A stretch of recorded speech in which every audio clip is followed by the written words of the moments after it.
I know, weird flex, but okay. Uh, but yeah, I wanted to essentially record myself and tell all of you who my favorite directors are because I'm narcissistic like that. So let's begin. Okay, with whom shall we start now? Here we have two films made by S. Craig, Dragged Across Concrete and Brawl in Cell Block 99.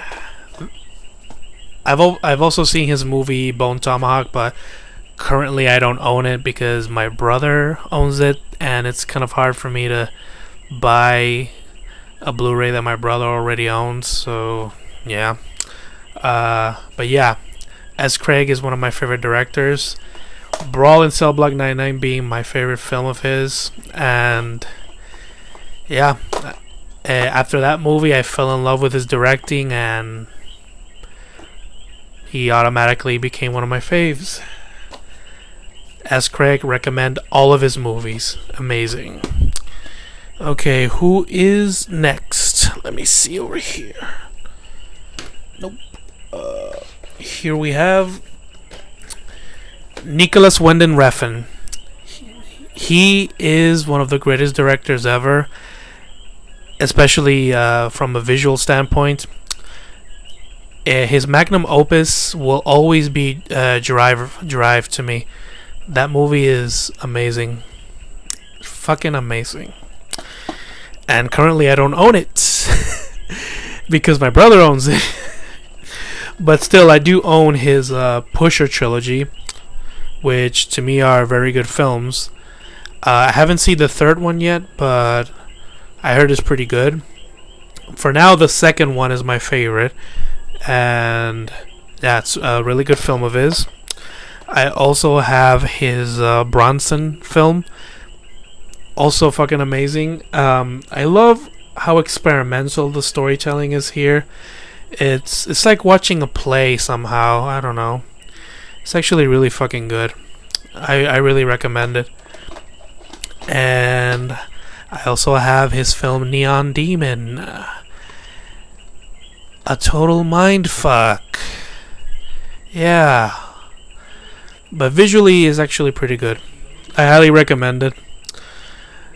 But just for the visuals, not the story, because the story is kind of iffy, in my opinion. Okay, now, which other director is there? Here we have George Romero. Yep, George Romero. And here I have his Night of the Living Dead on Criterion. If you ever have a chance to buy this movie, buy it on Criterion. It's the best way to watch it, other than obviously watching it in theaters. But yeah, this movie is amazing.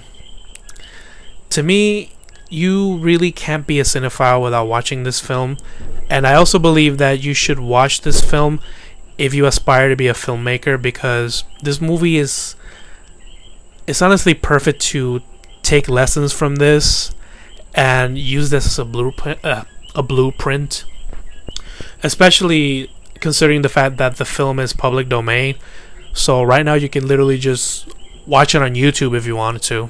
So I highly recommend it. And I also have his other zombie films. I have Day of the Dead, great installment from his Dead trilogy, which is Night of the Living Dead, Dawn of the Dead, and Day of the Dead. One of the few perfect trilogies in film history. And I unfortunately own his other zombie movies that are not so good, like Land of the Dead and Survival of the Dead. I know I'm supposed to be a fan of his, but yeah, I don't see any way of people owning these films unless you're a fan of Romero. So yeah. Okay. Now we have films made by Zack Snyder. Yes, Zack Snyder is one of my favorite directors of all time. Dawn of the Dead, not so much. I mean, it's fine. It's not bad, but considering the other zombie films that are out, this one is kind of subpar compared to the others. And considering the fact this is a remake of Dawn of the Dead, which is a whole lot better. The original is a whole lot better than this. So I don't know. I just feel like this film was destined to, be compared to other zombie films. So yeah, not a very strong installment of his filmography. Here I have Man of Steel. What can I say about Man of Steel? This is my favorite iteration of Superman. The score is amazing. The film is near perfect, honestly. If you say otherwise, honestly, I mean, you're entitled to your opinion, but I don't know. This film deserves more love. It's actually a great film. And here I have Batman v Superman, the Ultimate Edition. I could go on for hours on why this film is great, but I'm not going to. This film is amazing. I love it, and to be honest, the Ultimate Edition is the best way to watch it. And one thing I also would like to add is, honestly, this film, it kind of like woke me up and made me realize how much I love films. So yeah, would I recommend this movie? To be honest, I would only recommend this to you if you are open-minded on comic book movies, but if you're a regular moviegoer, not casual movie watcher, then no, not so much. Here I have Watchmen, the director's cut. What can I say about this movie? It's amazing. It's a great deconstruction of the comic book movie genre. To be honest, the best way to describe this film is this is the Scream of the comic book movie genre. So, yeah.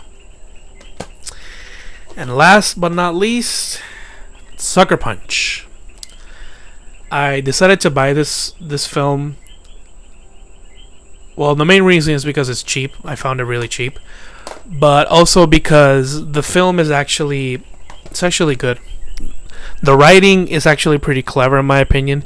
You could tell that it's kind of butchered, but then I discovered that it was because the studio kind of interfered with the film. And for some reason, there isn't a director's cut of this film. And in an interview, Zack Snyder admitted that the reason why people didn't like this film is because there were a few key elements missing because of the studio, but that the movie was still strong enough to stand on its own. And I believe that. Obviously, I wish I could see a director's cut, but I still think the movie's pretty clever. And yeah, I think I would recommend this because this movie is actually a pretty clever allegory about the male gaze and how shitty men really are. But yeah, I highly recommend it. Okay, what else? Here I have a collection of works by David Lynch. Let's begin with Eraserhead. A total mindfuck. Highly recommended. Blue Velvet. A beautiful mindfuck. Totally recommended. Twin Peaks. The movie Twin Peaks Fire Walk with Me. And this film is a beautiful mindfuck. Highly recommended. And here I have Twin Peaks season 1, 2, and 3. This series is an experience. I fucking love this series. Twin Peaks season 1 and 2 is a series. It's not a TV show where everything is so episodic. This series has an overarching story that deserves your full attention. And it has some details that it rewards you with details that you would never see in any other TV show. And it's just so amazing. It's an amazing TV show. I recommend it. Season 3 is actually pretty different from the original series, but it was still made by David Lynch, and it's a beautiful mindfuck. Highly recommend it. So yeah, that was David Lynch, another favorite director of mine. Now, last but certainly not least, here I have, let me just see if I can catch it with one hand. Here I have a collection of most, not all, films made by John Carpenter. Literally my favorite director of all time. Now, let's see these movies. Here we have John Carpenter's Someone's Watching Me. This film is not that well known. Not even Carpenter fans know about this film. It's actually a TV movie directed by him. This was made, if I'm not mistaken, before Halloween. Yeah, this was made before Halloween, but after what was his first film? I forgot. Assault on Precinct 13. And this is actually for a TV movie. This is actually pretty good. It's actually well made, well acted. My favorite thing about this film is honestly the protagonist. The actress was just so relatable. I mean, it's not a horror film. It's more like a thriller. It's essentially a stalker movie, and I don't know. I mean, it's actually pretty good. It's like as if John Carpenter was directly inspired by Hitchcock, and he was like, "Yeah, I can do that." So that's what he did. He essentially made a Hitchcockian film, and it was well made. Unfortunately, you could tell that the people from Warner Brothers that made him, that gave him the job, kind of interfered a bit, especially with the soundtrack. And even in the interviews, he was like, yeah, they didn't let me, do the score. That was something. But yeah, Someone's Watching Me. I would recommend you watch this. It's actually pretty good. It's actually pretty good. So I know I've said that a billion times, but it was pretty good. So watch it. Here we have another TV movie made by John Carpenter, which is Elvis. Interesting fact. Sorry for burping. Interesting fact. This film is actually has Kurt Russell's, one of Kurt Russell's first acting gigs, and he plays as Elvis. Honestly, the best thing about this film has to be Kurt Russell's performance. Everything else is kind of hit and miss. You could tell that the film was kind of rushed making it, and even John Carpenter said that he kind of regrets the whole experience, because when he started making this, he was actually excited about it.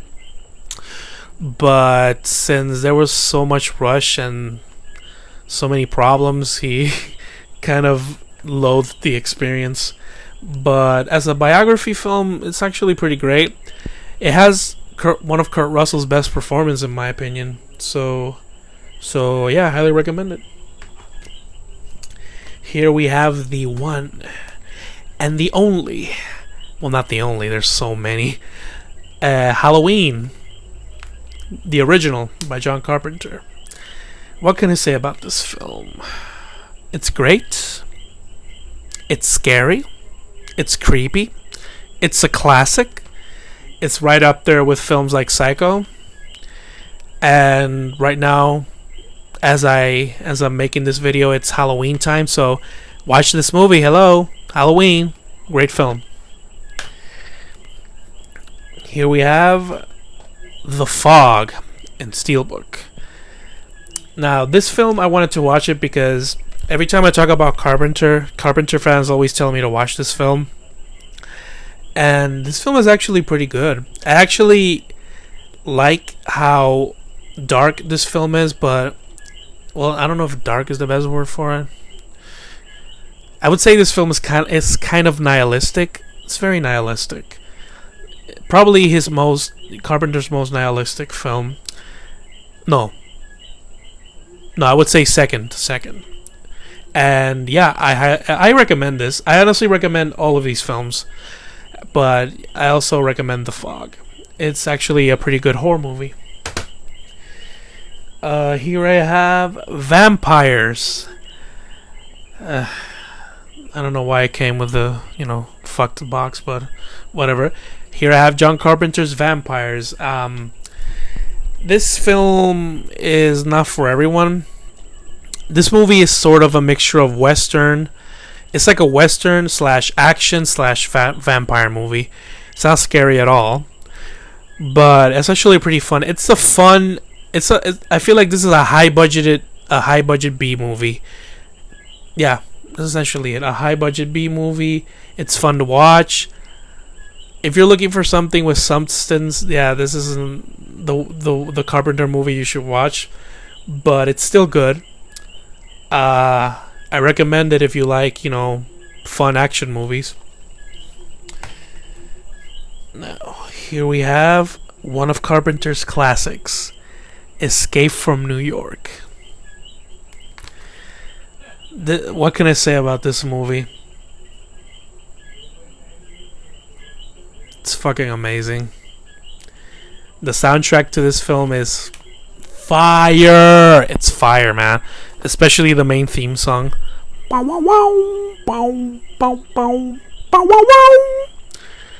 Yeah, it's a great film. Also has Kurt Russell in it. Would I say this is one of his best performances? No, but it's still a good one. Yeah, this is a very clever and very fast-paced action movie. I highly recommend it. Now, here we have They Live.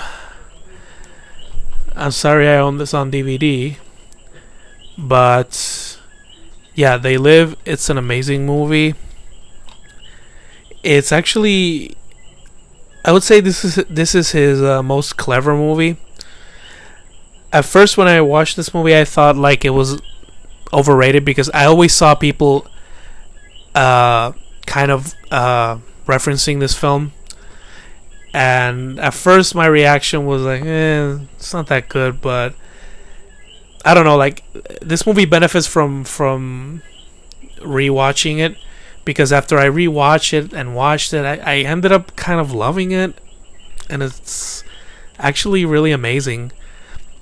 I mean, obviously, I mean, obviously the performances aren't, A+. I would say the acting performances are a C at best. But the writing in this movie is pretty clever, and yeah, it's a great film, so watch it. Okay, what else do we have here? I don't know why I asked that, being this is my collection. In the Mouth of Madness. This is one of the lesser known Carpenter films. This movie is actually kind of based on H.P. Lovecraft. It's not based on one of his stories in particular, but it kind of takes stuff from the way H.P. Lovecraft makes stories, and it's actually a pretty meta. It's one of the best meta films I've ever seen. It's really creepy. It's really depressing as well. It has one of Sam Neill's best performances, in my opinion. And yeah, it's actually pretty well made. Oh, and also scary. Yeah, the film has some pretty scary moments. I mean, it's not always scary, but there are moments where it just has nightmare fuel that is just really fucked up. Okay, what else do we have here? Here we have Memoirs of an Invisible Man. One of the funniest films I've ever seen. This just shows how versatile Carpenter can be, because this film is one of the funniest, and honestly, in my opinion, it has Chevy Chase's best performance ever in his career. I'm sorry, Chevy Chase fans, but come on, this movie is amazing. This is a comedic movie that has heart, and you could tell there was a lot of love behind this film just by watching it, and yeah, it's amazing. Watch it if you ever get the chance. It's really funny. What else do we have here? Here we have Carpenter's first film, Assault on Precinct 13.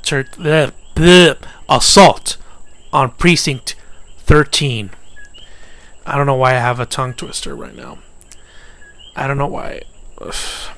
Anyway, Assault on Precinct 13. This film, you could tell that this is his first movie because, you know, from a technical standpoint, it's like iffy, but the story is pretty interesting.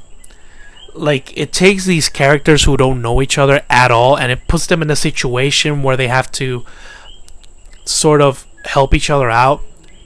And through that short time where they have to survive together, they form this camaraderie that is just so interesting. Like, this is honestly his most interesting movie. Okay, that's enough of that. And here we have The Ward. It's not good. Yeah. Yeah, it's not really good. It's not his worst film. His worst film comes later on because I also own it. I wouldn't recommend you buying this or watching this. The only way I would recommend you buying this is if you're a Carpenter fan and you want to collect all of his movies, which is what I'm doing. But yeah, this is not good. Not good at all. I'm sorry, Carpenter, but it's not. Here we have Prince of Darkness. This film, this is Carpenter's most nihilistic movie, honestly.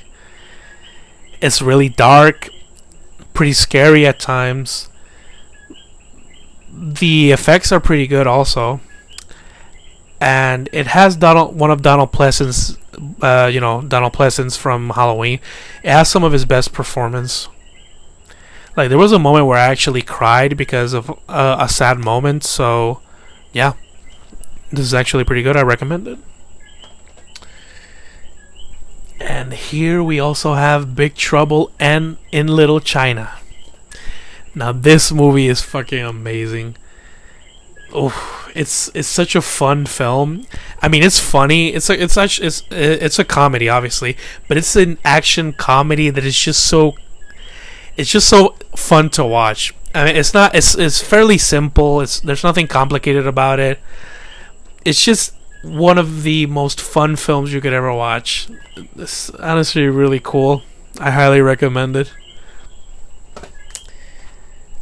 And here we have literally most of these films are one of my favorite films of all time, but I constantly reference this film, which is Christine. I really love this movie more than I should. I could do a whole video on why that is, but yeah, this film is pretty amazing. It's not Carpenter's best. In fact, Carpenter admits that this film came after he made The Thing, which is a movie I don't own, unfortunately, and it's because my brother owns it, so it's kind of hard for me to buy it when he owns it. But yeah, Christine, he made it after The Thing flopped, and he himself admitted through interviews that he wished he could have taken more risks in this movie, but he didn't because he was so discouraged after the failure that was The Thing. I mean, right now it's one of the most beloved films of all time, but at the time when it came out, it flopped critically and in the box office as well. And since this film came after that failure, he kind of didn't get creative with this film. But still, like, this film was just so well made, in my opinion. It's so simple, but it has this thing about it that it's more than meets. There's more than meets the eye when it comes to this film. And if you ever get the chance, especially now that we're in Halloween, watch it. It's actually pretty good. Well, not pretty good. It's amazing. And yeah, that's it. What else do we have?